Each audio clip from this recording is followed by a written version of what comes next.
Hello friend, जय Jagannath. Welcome to our channel गधा method. Hope so कि सारे अच्छे होंगे। और आज मैंने आपके के लिए लाया 11th एपिसोड। बेसिकली फोकस कर रहे हैं सीजीएल और सीएचएसएल 2021 को। और ये हर साल भी क्वेश्चन लगभग इनका समान रहता है। और हम लोग टारगेट बना है 2000 क्वेश्चन आपको देने के लिए। मैं गारंटी दे के बोलता हूं, अगर हर एपिसोड कई बंदा देखता है ना, और उसको ग्रामर बुक टच भी नहीं करना पड़ेगा। इसमें इतना सारे एरर ग्रामर करेक्शन हो जाता है। और इसलिए हर एपिसोड आप देखते जाओ। ये 11वां एपिसोड है। पीछे भी 10 एपिसोड मैंने ऑलरेडी इसका छोड़ दिया हूं, और बैंकिंग का तो अलग छोड़ा हूं, उसका अलग प्लेलिस्ट है बैंक एरर का। बट इसमें मैंने टारगेट बनाया इसी महीना एंडिंग तक आपको 2000 एरर पूरा दे दूंगा। और साथ साथ मैंने कुछ एक्स्ट्रा आर्ट आजकल कर रहा हूं, वोकाब्स, चाहे वो सेंटेंस इंप्रूवमेंट का हो, चाहे वो सिंगल वर्ड का वर्ड सब्स्टिट्यूशन हो, चाहे आपका आइडियम्स हो। मैंने कुछ कुछ डेली डालते जा रहा हूं। आज भी वैसे ही है इस एपिसोड में। पहले आज हमने एरर से शुरू करना कोशिश करूंगा, क्योंकि आपका ऑलरेडी निकल चुका है बैंकिंग एसएससी। न्यू सिलेबस में निकलेगा, न्यू पैटर्न में निकलेगा, एग्जाम कैसा होगा। बहुत सारे लोग इसका फायदा ले रहे हैं, ज्वाइन कर रहे हैं। अगर आपको ज्वाइन करना है बिल्कुल कांटेक्ट करिए, ज्वाइन करिए, टाइम वेस्ट ना करिए। इस बार एग्जाम सीजन है 2021, तो जो जैसे ही तैसे जॉब लेना ही है आपको। ये हर एक जो एरर कर रहे हैं ये हर एक एग्जाम में काम करेगा। आईबी में भी, एसएससी में भी, ओएसएससी में भी, एएसओ में भी, जितना इसी पैटर्न का एग्जाम है। और बैंकिंग पैटर्न का ग्रामर भी आपका सुधारेगा। बैंकिंग में थोड़ा कॉम्प्लिकेटेड एरर देता है। चलिए शुरू करते हैं। पहला वाला जो एरर दिया गया, आई टेलीफोन्ड, किसको किए रे भाई? मैंने नहीं किया किसी को। तो ये वर्ब पास्ट में है। दूसरा, लाइन वाज बिजी, कहीं बात था भाई, कहीं बिजी होंगे वो लोग, भरोसा रखिए। तो ये भी पास्ट में है। जब ध्यान रखिएगा, जब आपका पास दो वर्ब पास्ट हो जाते हैं, तीसरा भाल ऑटोमेटिकली पास्ट हो जाएगा। इसमें सोचने वाली बात है ही नहीं। कैन नॉट को कूड कर देना, क्योंकि जब आपका पास दो सेंटेंस होते हैं, दोनों पास्ट में होते हैं, तीसरा वाला ऑटोमेटिकली ही पास्ट हो जाता है। आई होप आप समझ रहे हैं। आप किसको फोन कर रहे थे, अब पता चल गया। अच्छा, नेक्स्ट वाला, इस बार ये OCS, Orissa civil service examination 2019 main, इस बार जो एग्जाम हुआ था ये क्वेश्चन डायरेक्ट छापा गया था। उसमें देखो, किसी जगह पे अगर एवरीडे होगा, किसी जगह पे अगर ऑलवेज होगा, किसी जगह पे अगर रेगुलर होगा, इसी तरह वर्ड्स होते हैं। तो वर्बल कंडीशन दो होते हैं, एक V1 V5। बोले V1 क्या है ना, गो। V5 क्या है ना, गोज। तो इसीलिए यहां पे ही है, तो इसीलिए यहां पे गोज कर देना। This is the concept. I hope all doing well. Next proceed करें। क्वेश्चन नंबर 3, सेवेरल विजिटर्स हैं, तो ये प्लूरल हैं। तो यहां पे हैव बीन बिल्कुल सही होना चाहिए। बट आगे देखो क्या लिखा, एक्सपेक्टेड। जब ये वर्ड आते हैं तो बीच में हम लोग बी वर्ब जोड़ते हैं। सर बी वर्ब क्या है ना, इज, आम और आर। पास्ट में होगा तो वाज, वेयर। ये प्रेजेंट में है, इसलिए हमने खाली आर लेंगे, क्योंकि हैव बीन है। तो सेंटेंस होगा सेवरल विजिटर्स आर एक्सपेक्टेड। जो क्वेश्चन हम आज इसी एपिसोड में कर रहे हैं, ये बहुत एग्जाम में रिपीटेडली पूछ चुका है, चाहे सीडीएस हो, चाहे एसएससी, सीजीएल, सीएचएसएल हो। नेक्स्ट, हैविंग और बीइंग से सेंटेंस शुरू होता है। बहुत सारे बुक इसको करेक्शन करते हैं हैविंग बीन। इसका बारे में मैंने ऑलरेडी एपिसोड छोड़ा हूं, आप उसको जाके देख सकते हैं।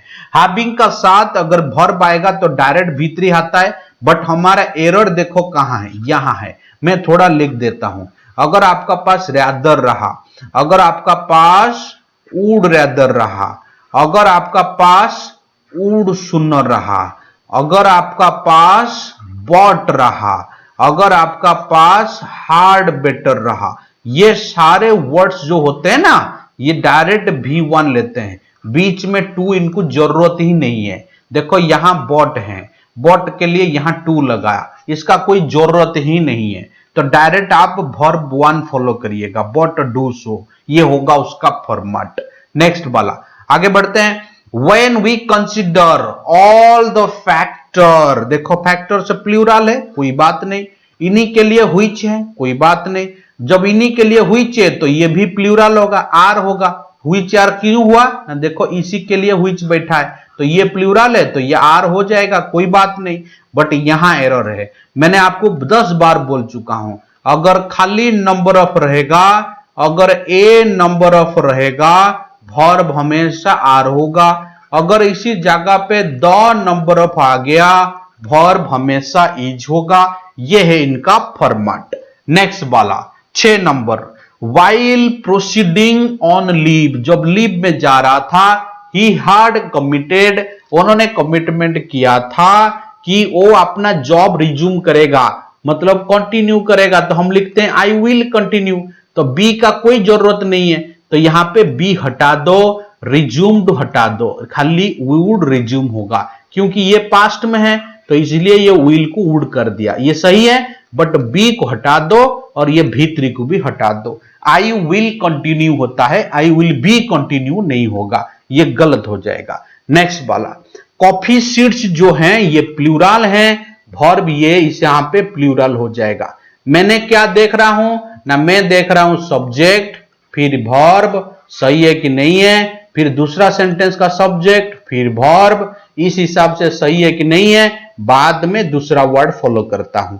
अगर एसएससी का बात करें 95% एरर वर्ब रिलेटेड होते हैं, बाकी दूसरे रिलेटेड होते हैं 5%। नेक्स्ट वाला, अब चलते हैं 8 number, if there had been, बिल्कुल सही है, बट यहां पे हैड बीन भी होता है, बट आगे देखो वुड है, देयर का साथ अगर नॉर्मल वेयर होगा, नहीं तो V2 होगा, राइट साइड में वुड शुड पॉसिबल है। If I were a king you would be my minister, would भी होते हैं, तो इसीलिए यहां पे सिंपल प्रेजेंट देने के लिए हमको वाज बैठाना पड़ेगा, बट इफ का साथ कभी वाज नहीं होता है, इसलिए हम लोग वेयर मार के निकलेंगे, क्योंकि वेयर का साथ आई वेयर होता है तब जब इफ होता है। नेक्स्ट वाला, बीइंग ओनली पीपुल, देखो लोग उधर उतना ही है, ये बहुत बार क्वेश्चन पूछ चुका है, थोड़ा क्रिटिकल है, उतना ही लोग है, मेरा घर में मैं अकेला हूं, तो इसका मतलब है कि अगर मैं अकेला हूं, इसका मतलब यह है कि ये जो मेरा साथ कोई कंपैरिजन नहीं है, तो मेरा साथ हमेशा गुड बैठेगा, कभी मैं बेटर नहीं बैठा पाऊंगा, क्योंकि मैं उतना ही हूं, क्योंकि कंपैरिजन होगा ही नहीं। तो यहां पे वही है, उतना ही लोग हैं, तो यहां पे मोस्ट नहीं होगा, कुछ कंपैरिजन नहीं बैठेगा, खाली इंपॉर्टेंट होगा। This is the concept, only जोड़ दिया, इसीलिए ये गलतियां बार बार पूछता है। नेक्स्ट वाला बहुत सिंपल है, आप लोग जानते हैं सुपरलेटिव डिग्री से पहले द होता है, यहां पे मोर नहीं होगा, मोस्ट होगा, द बेस्ट, द मोस्ट, ये बहुत इजी चीज है, देखते देखते पता चल जा रहा है। नेक्स्ट वाला, ही डिसाइडेड, सही बात है, पास्ट में है, टू डिसाइडेड टू डू होता है, बट देखो गलतियां क्या किया, कभी आप लोग सुने होंगे टू डू वेल, ऐसा सुने हैं, बट कभी ऐसा सुने हैं टू वेल डू, नहीं सुने होंगे, क्योंकि पहले वर्ब आएगा फिर एडवर्ब आएगा, ये यही गलती कर दिया, टू का साथ हमको वर्ब चाहिए, बट ये एडवर्ब दे दिया, तो ये एडवर्ब को हटा दो, कहां हटाएंगे ना, एक्सेप्ट का बाद में, तो सेंटेंस होगा to accept willingly and cheerfully, क्योंकि पहले आएगा वर्ब, बाद में आएंगे एडवर्ब, ये है उनका कॉन्सेप्ट, बहुत सिंपल है, आप थोड़ा सोच समझ के देखिएगा। Next, I tried both the dresses, हमारे पास दो चीज था, एक बढ़िया वाला, दोनों हैं, दोनों एक्सपेंसिव हैं, बट मैंने एक को चुना, तो वहां पे हमने मोर यूज करेंगे, क्यों ना, दोनों का कंपैरिजन किया गया, इसीलिए ये वही लिखा है, मैंने दो ड्रेस चुना और जो ज्यादा एक्सपेंसिव है उसी को खरीदा, ज्यादा मतलब होता है मोर एक्सपेंसिव, अगर एक ही होता तो खाली एक्सपेंसिव लगाते, जिस इसी तरह कॉन्सेप्ट, दो पर्सन है उनमें से एक को चुनेंगे तो मोर सक्सेसफुल, अगर अकेला पर्सन है तो वहां पे कंपैरिजन नहीं होगा, होगा खाली successful. Next, the manager called the clerk, देखो यहां पे वेदर है, वेदर मतलब वो डाउट में है, पूछ रहा है, तो पूछने का मतलब कॉल्ड नहीं होता है, पूछने का मतलब होता है asked, very simple, manager asked the clerk, ये बच्चा वाला क्वेश्चन है। नेक्स्ट वाला 14 नंबर, द क्रू, सही बात है, यहां पे जो द क्रू है वेयर है, ये प्लूरल है तो ये भी प्लूरल है, रही बात एंड, देखो है ये पास्ट में है, देखो ये भी पास्ट में है, ये भी सही है, बट गलती इसमें पकड़ा नहीं जाता। पहला बार क्रू ऑन बोर्ड हो गए, मतलब एंट्री कर गए, फिर वो लोग बिजी हो गए। बिजी अच्छी बात है, पॉजिटिव काम में होना चाहिए, बट स्ट्रॉन्ग लिखा है नेगेटिव काम है। वो बात मतलब जैसे बोलते हैं ना साइक्लोन आ रहा है, जैसे मान लीजिए मैं ये नेगेटिव दे दिया और इसको पॉजिटिव दे दिया। जब पॉजिटिव नेगेटिव जोड़ते हैं तो बीच में बॉट आते हैं। देखो यहां बीच में एंड जुड़ा है, तो एंड नहीं होगा, यहां पे बॉट होगा। देखो पढ़ने से सही लग रहा है, पता नहीं चल रहा है। ये क्वेश्चन बहुत बार पूछा है, मैं 2013 से क्वेश्चन देखते आ रहा हूं, बार बार बोल रहा हूं। 2011-12 में शायद मैंने देखा होगा, उस टाइम तो मैंने उतना ये क्लासेस नहीं ले रहा था, लेकिन 2013 में मैंने कंटिन्यूअस 13 से क्वेश्चन देखते आ रहा हूं। Next, I and my friend, इसमें गलतियां हैं। आप लोग को एक अरेंजमेंट कॉन्सेप्ट पता होगा, कौन सा कॉन्सेप्ट है ना, 2 3 1। 2 मतलब होता है सेकेंड पर्सन, 3 मतलब होता है थर्ड पर्सन, 1 मतलब होता है फर्स्ट पर्सन। जब एंड बीच में होते हैं, 2 नाउन होते हैं, तो यहां पे ऐसे अरेंज किया जाता है। सेकेंड पर्सन मतलब पहले आएगा यू, फिर आएगा ही, फिर आएगा आई। देखो यहां पे माई फ्रेंड से है थर्ड पर्सन, ये पहले आएंगे और आई बाद में आएंगे। सेंटेंस होगा माई फ्रेंड्स एंड आई। इसमें और भी एक एरर है, देखो जब काम मैंने बढ़िया किया, बोलो तो आई डू गुड होगा ना आई डू वेल होगा ना सर, आई डू वेल होता है, गुड नहीं होता है। इसीलिए यहां पे एडवर्ब हमको चाहिए। अगर एडवर्ब चाहिए तो ये देखो गलतियां कर दिया, एज गुड एज नहीं होगा, एज वेल एज होगा। एज गुड एज होता है बट यहां वर्ब के लिए चाहिए, इसलिए एज वेल एज होगा। थोड़ा सोच समझ के मारिएगा। वेल एडवर्ब है, वर्ब के लिए लगाते हैं, गुड एडजेक्टिव है जो नाउन के लिए लगाते हैं। नेक्स्ट वाला सेंटेंस बहुत इंपॉर्टेंट है, ये देखो स्टेटमेंट मेड कोई दिक्कत नहीं, बट मैं डायरेक्ट आपको ये दिखा देता हूं। गांधी जी कभी जन्म नहीं लिए थे, क्या उड़ के आए थे धरती पे? ये गलत बात है। तो ये नेवर नहीं है, नॉट होना चाहिए। उस दिन में जन्म नहीं लिए थे, तो ये नेवर का जगह पे नॉट होना चाहिए। नेवर मतलब कभी नहीं हुए थे, तो कहां से आए फिर? ये गलत बात हो गया। फिर गांधी जी के से डिसरिस्पेक्ट करना सही नहीं है, गलत बात है। सोच समझ के लिखना चाहिए जो लिखा है क्वेश्चन, है ना। चलिए देखो एक वर्ड लिखा गया नेवर बिफोर। मैंने बहुत बार ये चीज बता चुका हूं, फिर भी बता रहा हूं। नेवर बिफोर, नेवर, सेल्डम, और क्या ना और आपका स्कार्सली, और क्या हार्डली, और क्या रेयरली, और क्या बेयरली, और क्या नो सुनर, और क्या सो, और क्या नाइदर। ये सारे नेगेटिव वर्ड है। ये जब स्टार्टिंग में होते हैं हेल्पिंग वर्ब बाहर आएगा। सर कैसे ना, मैंने लिख दे रहा हूं, नेवर आई हैव होगा, गलत है क्योंकि हेल्पिंग वर्ब बाहर आता है। सेंटेंस करेक्शन करेंगे तो सेंटेंस होगा नेवर हैव आई। इसी तरह हेल्पिंग वर्ब बाहर आएगा। ये उसी तरह कॉन्सेप्ट है। नेवर ये वर्ल्ड तक इसका फ्रेज है, एक्चुअली सेंटेंस यहीं से शुरू हुआ, सच ए थिंग। देखो वर्ब यहां है तो वर्ब इस तरफ आ जाएगा, हा जैसे सच ए थिंग। थोड़ा सोच समझ के मारिएगा, यहां से वर्ब भी लोग पकड़ नहीं पाते, इतना गलतियां कर देते हैं। थोड़ा आप भी आराम से मारिएगा, मुंडी अपना ठंडा रखिएगा। देखो हमेशा बोलता हूं, ये जो फ्रेज है नेवर बिफोर अकेला नहीं है, ये मिल के लिखा गया, इसमें कोई वर्ब है ही नहीं, तो इसमें वर्ब भी लोग नहीं खोज पाएंगे। ये छोड़ देना, एक्चुअली सेंटेंस यहीं से शुरू हो रहा है, इसका वर्ब बाहर ला देना, हाज यहां ला देना, सोच कंप्लीट कर देना। दूसरा बात, मैं बार बार बोलता हूं, ये सेंटेंस कभी फुल क्वेश्चन मार्क नहीं लेता है, हमेशा फुल स्टॉप लेता है, तो थोड़ा इसमें भी ध्यान देना। अगर स्पीड हो रहा है पक्का बोलिएगा, और डीपली चाहिए पक्का बोलिएगा। मैंने अगले एपिसोड में तोड़ तोड़ के बांटूंगा, पूरा धीरे धीरे करके बांटूंगा, आराम से पार्टीशन करके आपको बता दूंगा। ऐसे ही पकड़ा जा रहा है वर्ब को देखते देखते तो क्या बांटूंगा क्वेश्चन, ठीक है। अगले एपिसोड में और थोड़ा बांट के करेंगे, कोई बात नहीं। तब तक के लिए देखते हैं नेक्स्ट क्वेश्चन क्या है।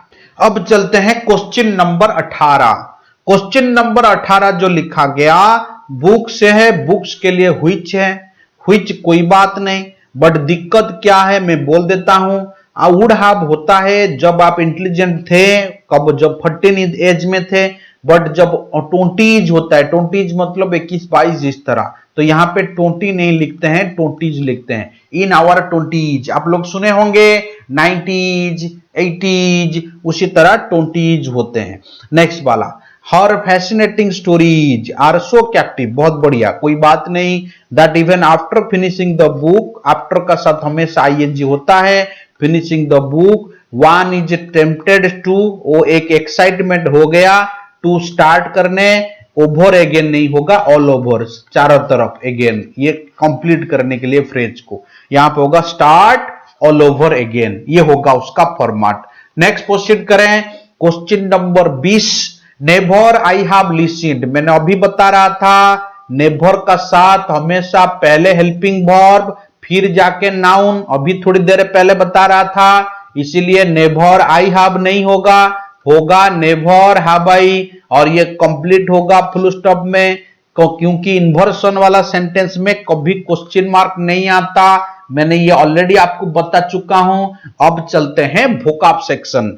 वोकैब सेक्शन है the speaker Drew the examples, example लिया कोपियसली फ्रॉम वेरियस बुक, बहुत सारे बुक से बहुत सारे डाटा लिया, ये कोपियस का मतलब होता है प्लेंटीफुल का सेंस में यूज किया गया इधर, तो सेंटेंस पढ़ देने से भी पता चल जा रहा है। नेक्स्ट वाला, कालस का मतलब क्रूएल होता है, अनकाइंड होता है, बट इस जगह पे ऑन फीलिंग सेंस में लिखा गया। नेक्स्ट वाला question number 23, hearing the news the नेडियोक, जब न्यूज सुने तो वो लोग यूफोरिया हो गए, यूफोरिया मतलब होता है एक्साइटमेंट हो गए, देखो एक्साइटमेंट यहां दिया होगा, देखो एक्साइटमेंट दिया है, जब रेडियो में कोई न्यूज सुनता है, कहीं से कोई न्यूज सुनता है तो एक्साइटमेंट हो जाता है। नेक्स्ट वाला, ही किंडल्ड मतलब होता है फील करना, भरना कोई चीज, किसी को प्रोवोक करना, किसी को एक मतलब एक्साइट करना, फील करना, इसी का सेंस में, तो यहाँ पे प्रोवोक देखो लिखा गया, उसका नाम भरना, वही सेंस में, भरना मतलब भरना गाड़ी नहीं, किसी को फिल अप करना। नेक्स्ट एक वर्ड लिखा गया देखो रेकलेस, रेकलेस का मतलब होता है बोल्ड, रेकलेस का मतलब होता है करेजियस, डेयरिंग भी होता है हिम्मत वाला, ये सारे उसका सिनोनिम है जिसका हिम्मत होता है, बट ये सेंटेंस में अलग मीनिंग में लिखा गया। He was only dash worker, अगर मैं बोल्ड लूंगा तो आप बोलेंगे करेजियस क्यों नहीं लेंगे, करेजियस लूंगा आप बोलेंगे डेयरिंग क्यों नहीं लेंगे, तो इसलिए मैंने ये ले लिया। रास, रास का मतलब होता है लोकल, कलर में डिफरेंट जिसको बोलते हैं, ये अकेला ही लोकल वर्कर हैं, बाकी सारे बाहर हैं। दिमाग अपना खुला रखना, जहां जैसा वर्ड यूज करना है वही मारना, क्योंकि ये सेंटेंस उसी तरह ही पूछता है। ये था आपका एपिसोड 11th, और जिसको जो चाहिए छोटा छोटा चीजें हमेशा कमेंट्स करते रहिए, और मैं 2000% कोशिश करूंगा आपका कमेंट में उतरने के लिए, और जो जो चीज मैं नेक्स्ट एपिसोड में थोड़ा थोड़ा आपको बताते चलूंगा। दूसरा बात, हमारा न्यू बैचेस शुरू हो रहा है, बैंकिंग एसएससी का करंट पैटर्न का हिसाब से दिन और टाइम रखते हुए आप लोग बिल्कुल ज्वाइन करिए इंग्लिश के लिए, अगर इंग्लिश हो गया तो सारे हो जाएगा, 100% आपको बेनिफिट मिलेगा, बहुत सारे बच्चे भी इनका बेनिफिट ले रहे हैं, और मैं चाहता हूं कि आप भी लीजिए। तब तक के लिए जय जगन्नाथ, स्टे ब्लेस, अपना ख्याल रखिए, फिर मिलते हैं अगले एपिसोड में, धन्यवाद।